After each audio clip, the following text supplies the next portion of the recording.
warahmatullahi wabarakatuh. Salam sejahtera buat kita semua. Om Swastiastu, Namo Buddhaya. Salam kebajikan kepada semua yang sedang menonton di rumah, di kantor maupun sedang melakukan aktivitas lainnya. Selamat berjumpa untuk kita semua. Semoga kita semua dalam keadaan sehat dan tidak kekurangan satu apapun. Baiklah, kami akan memperkenalkan diri. Saya Lambonan Elisa Sagala Dan saya Bobi Gulprit Nababan. dan narasumber kehormatan kami Ibu Lasmauli Simanmata dan Ibu Juliani Simbolon. Ya, terima kasih Ibu Lasmauli Simanmata dan Ibu Juliani Simbolon telah bersedia hadir di acara talk show pada hari ini. Bagaimana kabarnya Ibu? Bagaimana kabarnya? Sekali lagi terima kasih Bu atas waktu yang diberikan kepada kami untuk menjadi narasumber kami. Langsung aja kita memulai acara talk show kita hari ini. Oke, baiklah. Kali ini kita akan membahas sebuah tema eksistensi kebudayaan masyarakat adat suku Batak Toba. Di mana kita ketahui masyarakat Batak Toba adalah salah satu masyarakat yang memiliki banyak keunikan, mulai dari bahasa, sistem perkawinan, sistem kekerabatan, serta mereka memiliki filsafat hidup yang sangat mereka junjung tinggi, yaitu Dalian Natolu.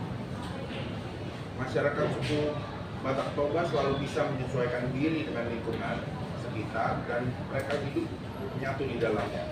Di dalam masyarakat suku Batak terdapat pakaian yang dinamakan ulos. Ulos didefinisikan sebagai kain, yakni suatu objek yang dapat dilihat di kehidupan ini. Untuk itu, marilah kita bahas secara bersama-sama apa itu ulos dan bagaimana cara pelestariannya. Ibu, kalau boleh kami menanyakan bagaimana Bu di masyarakat Batak ini dalam adat Batak Toba melestarikan hingga menyebarluaskan kebudayaan tersebut untuk bertahan di era modern saat ini. Dengan saya dulu. Iya. Baik. Masyarakat dalam adat Batak Toba itu bagaimana pertanyaannya melestarikan atau menyebarluaskan kebudayaan tersebut sampai bertahan di era modern ini? Mungkin saya bisa jawab ya. Karena memang kalau masyarakat Batak Toba, karena ini kan kita fokus ke Batak Toba ya, itu salah satu masyarakat yang memiliki keunikan mulai dari bahasa, sistem perkawinannya, sistem kekerabatannya, juga memiliki falsafah hidupnya yang sangat mereka junjung tinggi, yaitu Dalian Natolu. Masyarakat Batak Toba ini banyak kita jumpai di berbagai tempat di Indonesia karena mereka menyebar di seluruh Indonesia. Walaupun mereka di daerah-daerah, tetapi mereka mempunyai filsafat hidup itu tadi, Dalian Natolu. Apa itu Dalian Natolu? Yaitu apa? Sombang Manula-ula, Elek Marboru, dan Manat Natolu. Maksudnya Sombang Manula-ula ini kita adalah menghormati orang hula-hula kita itu seperti orang tua kita, kerabat dari mama kita, tulang kita, dan lain sebagainya. Kalau kepada buru, itu cenderung di adat Batak, itu adalah kita wanita, tok kita, ya, namun kita persiapan itu. Nah, namanya elek. Ya, tadi kata saya udah bilang menghormati ya, kalau berulang-ulang. Kalau elek itu apa? Kita membujuk. Yang ketiga, Manat Natolu. Dari ketiga ini, manat ini adalah bagaimana kita hati-hati dalam Natolu. Karena level kita sama. Ini aplikasi ini ada di dalam setiap pekerjaan kita. Dimanapun kalian berprofesi, yang namanya Sombang Manula berarti kita hormati atasan kita. Elek Marboru, kita harus membujuk bawahan kita. Mengayomi lah kita ada tepatnya mengayomi. Manat Natolu dengan level kita, posisi kita yang sama, kita harus hati-hati. Ya, itu filsafat itulah yang ada dalam bahasa Batak. Itulah uniknya. Nah, dari beragam filsafat hidup ini, Itulah cerminan orang Batak membawa diri di mana mereka berada. Ya, nah baik di dalam Naldia Natoli ini juga kita harus memposisikan diri kita siapa. Karena kenapa? Kita bisa jadi buru, kita bisa jadi hula-hula, kita juga punya donat tubuh. Nah, itu ya, donat tubuh itu adalah yang spekal. Nah, masyarakat Banten itu perantau khususnya bagi orang tua itu selalu mengedukasi kepada anak-anaknya dengan melalui adat, yaitu adat apa? Dalam sisi perkawinan. Mungkin kita perkawinan banyak tuh adat istiadatnya yang memang ada yang kita mungkin simpelkan, ada yang mungkin kalau yang dari kampung beneran itu kan panjang ya, tapi kalau yang simpel itu ada juga. Itu tergantung kesepakatan antara kedua belah pihak, siapa yang pihak laki atau pihak perempuan. Yang kedua, di dalam adat Batak itu juga ada kita yang namanya kalau 7 bulanan, ya itu juga kita ada di situ. Ada juga di dalam adat Batak kalau kita misalnya membeli rumah namanya Makaukoi Jabu, itu juga unik. Tapi itulah yang sudah kita didoktrin filsafat. Disitulah proses menghargai itu tadi, dalian nakolu tadi. Mana? Pandangan tubuh, elek marburu, somba marbula, itu yang terjadi ya. Itu makanya secara khusus sangat unik. Di mana suku adat Batak dia selalu memelihara filsafat hidup itu sehingga terbentuk ya eksistensi di dalam setiap kehidupan masyarakat. Jadi itu saja yang bisa saya terangkan secara singkat. Ya. Sangat dalam ya Bu ya, arti falsafahnya itu sangat dalam dan tidak surut dengan waktu ya Bu ya berarti ya. Ini ada yang cukup menarik nih Bang, yang perlu kita gali lagi dari Ibu Lasma begini. Kalau Ibu tadi kan menerangkan bagaimana Ibu dalian Natoli itu dilaksanakan seperti yang Ibu sampaikan tadi, seseorang itu bisa jadi buru, bisa jadi hula-hula.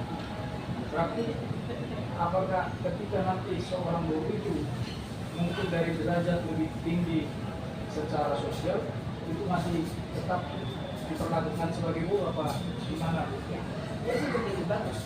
Intinya adalah kita sudah memposisikan kita seperti apa. Jadi kalau kita tahu kan kita patrilinear. Adat Batak itu patrilinear, di mana anak laki-laki itulah yang biasanya. Nah, kalau kita bilang kalau dalam kategori nih level, kita warga kelas 2 lah yang perempuan. Laki-laki level pertama gitu ya. Itu yang paling diinikan oleh matrilinear. Itu suku apapun juga gitu. Tapi kita uniknya kalau di adat Batak, yang namanya kita sebagai hula-hula, walaupun saya kakaknya, misalnya kita orang tua kita memiliki 5 anak.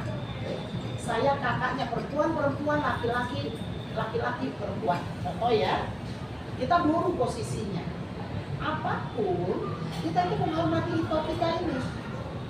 Apalagi kalau orang tua kita sudah meninggal. Berarti itu kitanya minta hormati sebagai pengganti orang. Itulah hula-hula kita. Paham? Yang kedua, hula-hula ini di mana posisinya? Adalah itoknya mama kita. Hula-hula. Yang ketiga, hula-hula ini posisinya apa? Di mamanya bapak kita. Itu hula-hula kita juga. Jadi ini kategori hula-hula. Kenapa saya katakan kita bisa jadi buru, bisa jadi buru? Kalau buru udah gampang ya, perempuan. Namburu, misalnya itoknya bapak kita. Itu kita anggap sebagai ini juga. Posisi kita laki, seandainya saya laki-laki, anak bapak saya. Itu adalah buru kita, walaupun dia lebih tua dari kita. Nah, itu. Jadi, kenapa saya tadi katakan bisa kita jadi buru ya anak? Kalau saya kawin dengan orang Batak, misalnya nih, pada Sagala, contoh ya, si Sagala ini posisinya anak pertama di keluarga Sagala. Berarti dia punya ito ya. Nah, itonya ini akan hula-hulanya siapa? Si Sagala. Sebagai istri si Sagala, saya adalah hula-hulanya daripada itonya. Jadi itonya itu adik perempuannya atau kakak perempuannya yang menghormati. Tapi posisi saya apa? Jadi kayak pangkat kalau saya kawin di marga Sagala. Tapi di marga saya misalnya saya Simarmata, saya buru. Nah, jadi di situ. Nah, hula-hula itu tadi itu buru. Mana kita dalam harga yang sama, segala biar kakak berlagi, biar bapak udah, itu semua mana. Tapi kita hormati kalau dia orang tua kita, bapak udah kita, atau adiknya kakek kita, itu. Itu mana? Satu lagi. Terjawab? Ya terjawab. Lanjut Bang. Silakan. Oke. Saya mau bertanya nih ke Ibu Juliani Simbolon. Kira-kira yang Ibu ketahui nih, bagaimana sih asal mula ulos terlahir menjadi sebuah pakaian yang kemudian dalam perjalanannya diyakini sebagai satu adat atau labeling pada suku Batak. Jadi ini menurut cerita dari kampung zaman dulu ya. Jadi kenapa ulos itu bisa menjadi sesuatu yang identik dari orang Batak? Jadi pertama tuh dulu orang Batak itu kan tinggalnya kebanyakan di daerah apa yang pegunungan gitu. Dolok gitu ya. Dolok. Jadi butuh yang namanya kehangatan. Nah zaman dulu kehangatan itu bisa didapati dari matahari atau dari perapian. Tapi lambat laun kan nggak mungkin selamanya manusia itu cuman harapkan dari matahari atau dari api, karena matahari itu Tuhan yang kasih, nggak bisa sewaktu-waktu kita gunakan kan. Akhirnya orang Batak membuat suatu yang namanya kain dari ulos, dan ulos itulah yang digunakan sebagai penghangat bagi orang Batak, dan akhirnya sampai menjadi simbol dari adat orang itu sendiri. Terus ini Bu, kebetulan kan saya juga orang Batak. Oke. Tapi kurang sangat memahami. Kadang-kadang kalau saya ikut ke pesta, ketika sesi adat itu dilakukan, ada nih yang saya juga nggak mengerti simbolis ulos itu. Ini untuk si ini untuk tulang, ini untuk ini. Kira-kira apa ya yang membuat ulos itu sangat bernilai tinggi? Membedakan gitu. Yang membedakan. Oke. Saya coba jawabnya nanti kalau salah Ya. Yang membuat ulos itu bernilai sama seperti yang kita tadi tahu. Waktu zaman dulu itu kan susah ya untuk nyari penghangat. Akhirnya mereka membuat itu sendiri. Kalau kita tahu cara pembuatan ulos itu kan susah ya. Jadi kalau misalnya salah satu aja benangnya ada yang cecer atau apa, itu nggak terjadi. Jadi diganti lagi. Agak ribet pembuatannya pun bisa lebih dari 1 hari. Dan ulos itu memiliki makna-makna kayak misalnya tadi abang kan pergi ke pesta, agak bingung kan ini ulos siapa. Nah yang saya pahami itu ada ulos kalau misalnya di pesta ada pernikahan itu ada untuk yang namanya pengantin dikasih sama orang tua perempuan buat pengantin, namanya ulos nela. Iya itu kalau nggak salah untuk apa ya sambulnya memberi kerukunan ya, deklarasi rumah tangga mereka, memberikan doa, dan juga ada dikasih namanya sarung. Nah sarung itu digunakan nanti sama si suaminya ini, pengantin laki-laki. Dan ada juga yang namanya ulos kasangkot. Ulos kasangkot ini diberikan ke orang tua si wanita, jadi orang tua si pengantin laki-laki. Mungkin ada nomor mau tambahin lagi di pesta itu ada ulas-ulas apa lagi? Oh iya, kalau kadang-kadang itu ulas ini bisa juga dipakai sebagai hati-hati. Istilahnya, kalau kita misalnya ada acara-acara, misalnya kita acara di gereja, kita sering dipakai ya, melaksanakan.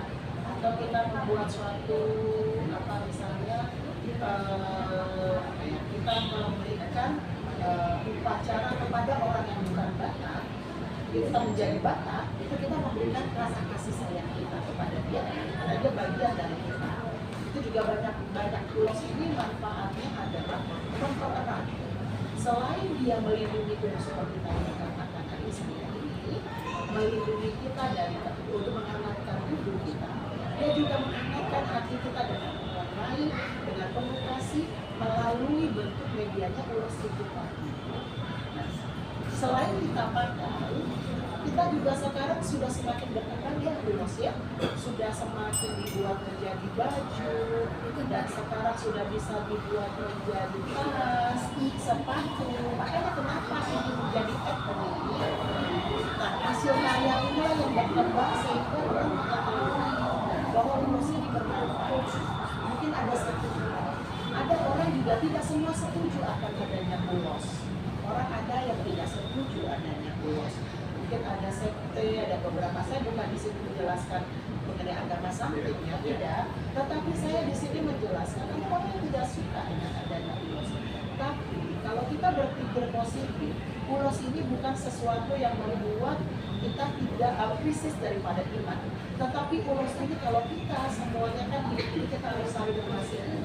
Nah, ulos inilah bagiannya. Nah, kita kasih pengertian ke generasi muda yang memiliki doktrin-doktrin yang berbeda saat ini.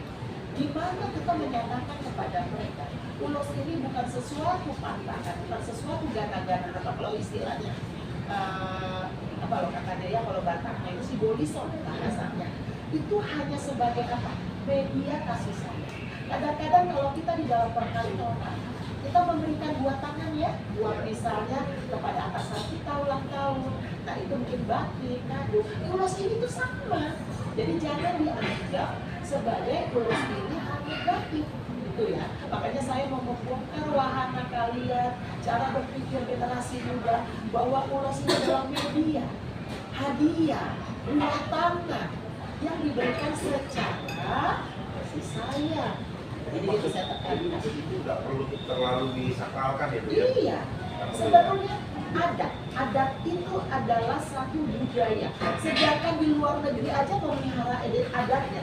Kita punya adat yang etnik, adat yang sangat buat mereka itu sangat wow gitu. Kenapa kita tidak pelihara, kita yang punya? Gitu. Nah, itu yang saya kadang-kadang, nah itulah yang kita buat. Bagaimana biar menarik generasi muda ini akan ulos? Kita buat kreasi. Contoh itu tadi, membuat baju-baju modern ala ulos, dengan kita paling padan dengan bahan lain. Tas-tas kita nggak perlu harus tas bermerek, dengan tas ulos pun cukup cantik. Mungkin kita juga berbicara, kalau di Jawa itu memakai batik, kita harus kultur batiknya, dibikin sepatu, tas, baju. Bahkan sekarang kita udah boleh tutup kepala ya, kadang-kadang jadi kalung, jadi satu seni kan? Kalau nggak ada adat-adatnya saya cuma. Jadi kita sebagai generasi muda kembali lagi lihat sisi positifnya ulos itu sebagai apa, bukan ulos itu sebagai sesuatu yang membuat kita jadi salah, bukan, tapi kita selalu berpikir itu hadiah seseorang untuk diberikan kepada orang lain dengan rasa kasih sayang. Ya. Baik Ibu. Baik Ibu, terima kasih penjelasannya. Yang saya mau tanyakan lagi ini terkait masalah ulos hela tadi yang disampaikan sama Ibu Juliani sebelum. Konon kan ulos yang paling mahal itu ulos hela nih katanya. Kira-kira dari corak atau simbol apa ini yang ada di dalam ulos hela ini? Kalau bisa diterangkan sedikit biar kaula muda dari Batak Toba bisa tahu bedanya, tahu. yang mana ulos hela, yang mana Ya. ulos sehari-hari gitu ya. Iya. Boleh Ibu Juliani? Oke, kebetulan aku udah menikah ya. Jadi waktu aku memang gak diadatin, cuman dikasih yang namanya ulos hela, dikasih sama Iya. orang tua. Nah itu yang aku lihat dari ulos abang aku, kakak aku yang udah nikah dan aku juga, itu memiliki warna yang cerah.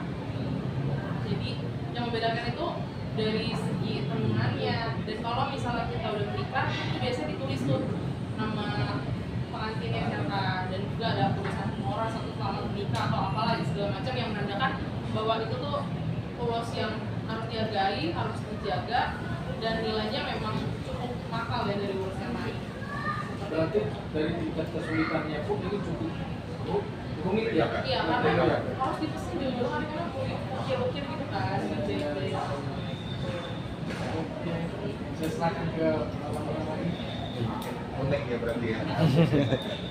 Oke, saya mau kembali ke Ibu Latmauli.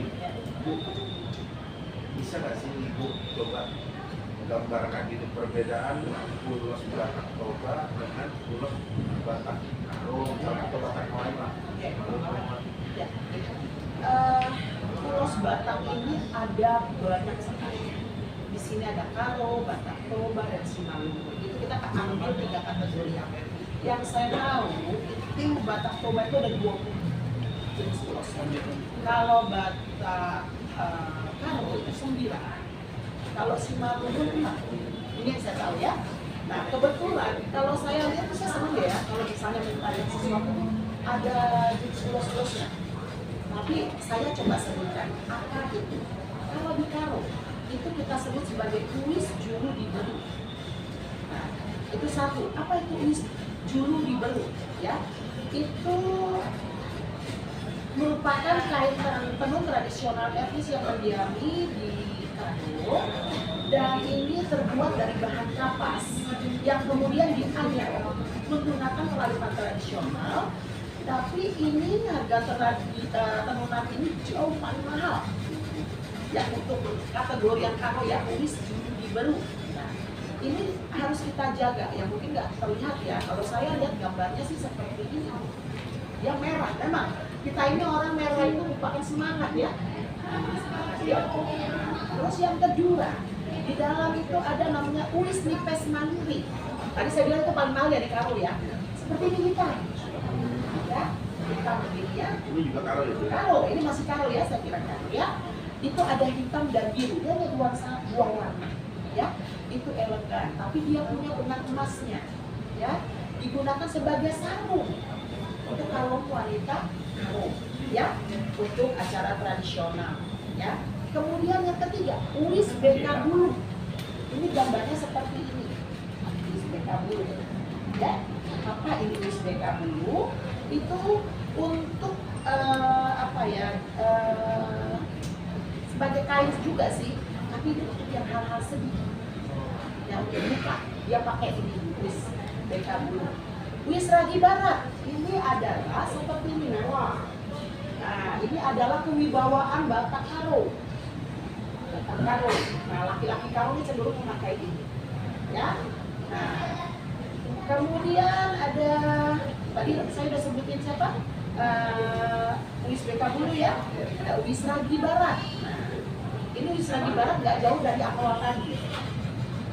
Mirip ya, hampir mirip. Cuma benangnya saja, coba kita kalau perhatikan sedalam-dalamnya, dia benangnya bermain di benang. Tapi banyak nuansanya. Pokoknya kalau ada yang kesedia dia gelap, biru dan hitam. Ya. Nah, ini corak bagi selendang wanita. Ya. Ya, ini untuk sukacita. Kalau yang merah itu sukacita. Jongkit bilaki namanya ya. Ini agak coklat. Coklat. Ya. Nah, ini cenderung itu dipakai di kepala wanita. Taruh di pesta tradisional. Nah, itu tadi saya banyak banget. Uis tipe pada rusa. Nah, itu hitam juga. Itu pria yang disebut gonje, kain sarungnya. Kalau saya sebutin banyak nanti kita habis durasinya ya. Itulah Karo. Nah, kalau kita skip lagi untuk yang Batak Toba. Ya. Mungkin kita lihat ada ragi hotan. Ragi hotannya pasti yang Toba ini udah familiar ya. Bahkan ada nuansa merahnya. Kemudian sibolang. Ya, kalau ragi hotan itu diberikan pada sepasang pengantin tadi, ya, di mana pas waktu pernikahan disebut mulos marjabu, ya, langsung ada ikatan batin dari sepasang pengantin. Jadi ini dimakna daripada ragi hotan. Nah, kalau mulos sibolang itu buka cina, ya, sama seperti ada di Karo, ya, kita memakai ini, ya. Mungkin ini biasanya ditunjukkan dari tulangnya kepada ibotonya atau ya, yang ulos mangiring, ya, coraknya itu samping beriringan ya, seperti ini, ulos mangiring, ya, kecil ya, jadi nggak kelihatan di situ apa ya, saya sedikit aja ya, jadi saling beriringan di mana anak pertama yang baru lahir itu memiliki tujuan sebagai simbol besarnya yaitu kelak di kelahirannya itu sebagai alat gendong anak, ulos mangiring, jadi mengiringi anak. Terakhir lagi guting, apa yang lagi guting? Itu biasanya susah untuk ditemukan. Ini sudah jarang dipakai orang Batak. Ini zaman dahulu ulus ini digunakan oleh gadis Batak dengan melilitkan pada bagian dadanya atau oba-oba. Ya, itu. Tapi ini sudah jarang ya kita lihat ya. Sudah jarang. Iya, sudah tidak ada di zaman itu ya. Kemudian ulus bintang maratur ini banyak kali dipakai ibu-ibu karena cantik. Ya, cantik. Modif yang lain itu simbol duka cita juga ada, sukacitanya juga ada, bintang merah itu ada. Ya, jajaran bintang yang mengatur menunjukkan orang yang patuh, setia, rukun dalam suatu ikatan keluarga. Nah, ulos ragi hidup, nah itu melambangkan kehidupan, kebahagiaan untuk keturunan. Nah, ragi hidup ini ceritanya orang tua yang sudah mengawinkan anaknya, dia memakai ulos ragi hidup. Itu saat toba ya. Nah, dan banyak lagi, ada ulos pinuncaan. 5 bagian yang ditenun terpisah kemudian disatukan dengan rapi, dan ulos ini dipakai untuk keperluan acara-acara sukacita disandang oleh raja-raja adat zaman dulu. Itu modelnya sederhana sekali, cuma garis-garis. Tapi raja-raja dulu memakai zaman Batak Toba ya. Terakhir ini adalah ulos Rimarinjang. Jadi sisinya itu panjolani, jadi digunakan buat kain yang dilengkapi ulos pinuca yang tadi, dia dilengkapi oleh ini, di mana panjolan itu mendahului di depan karena dia raja, jadi dia di depan. Nah, ini sebagai satu orang yang paling depan dalam setiap acara pesta. Sangat luar biasa ya, banyak lagi. Nah, sekarang kita ada Simalungun. Ini banyak ya, saya nggak bisa sebut satu-satu. Dalam Simalungun itu dinamakannya Hio Nanggar Swasa. Ya, modelnya begini nih kalau kalian lihat, agak gelap ya Simalungun. Nah, ada namanya birugrat itu memaknai adalah yang memakai ini sebagai kain penutup pundak. Di pundaknya ada ragi tinabur, kalau istilahnya ya, kalau siapa Simalungun, ragi panei, ragi sapot. Nah, ini banyak. Jadi ada beberapa rata-rata yang bagus di Simalungun adalah namanya ragi siatan, warna merah. Apa ini fungsinya? Sukacita. Simalungun ini kalem ya. Simalungun beda sama kita Batak Toba ya. Ada juga ada lagi Yoragi Saptik. Ini cakep, ada karena dia kayak ada silvernya. Hati Rongga ya. Dan kemudian Yogoban dan lainnya. Mungkin kalau Bapak Ibu nanti secara detail melihat makna dari setiap ulos-ulos yang dari 3 tadi yang saya sebutkan. Dari Batak Toba, dari Karo, dan dari Simalungun. Ya, terjawab ya? Ya, terjawab Bu. Sangat menarik ya Bu ya. Iya. Pembicaraan hari ini. Ya, tapi sepertinya kita sudah sampai di acara Bang. Ya, Boleh Abang coba disampaikan resume kita hari ini Bang. terima kasih buat Bu Plasmauli, Smart Mata, dan Ibu Juliani Simbolon. Semua penjelasannya cukup sempurna, lengkap, bahkan yang saya sebagai orang Batak pun baru kali ini tahu nih jenis-jenis ulos itu Pak. Gitu. Jadi ada pesan juga buat kaula muda Batak, banggalah jadi orang Batak karena adat Batak itu cukup unik dan menarik, apalagi kain ulos, ya kan? Ulos adalah kain tenun hasil kerajinan khas Batak yang berupa selendang. Ulos melambangkan ikatan kasih sayang antara orang tua dan anak. Ulos juga digunakan untuk menghangatkan badan, dan kain ulos juga tidak bisa dipisahkan dari kehidupan orang Batak. Ya, ada juga satu lagi yang bisa kita simpulkan, fungsi dan peranan ulos adalah menyatakan penghargaan, penghormatan sebagai pakaian resmi juga, seperti tadi sudah disampaikan di ini, dan sebagai pemberian pada upacara-upacara adat, pada peristiwa kelahiran, perkawinan, bahkan kematian. Oke, sepertinya kita sudah sampai di penghujung acara. Terima kasih buat Mauli. Terima kasih.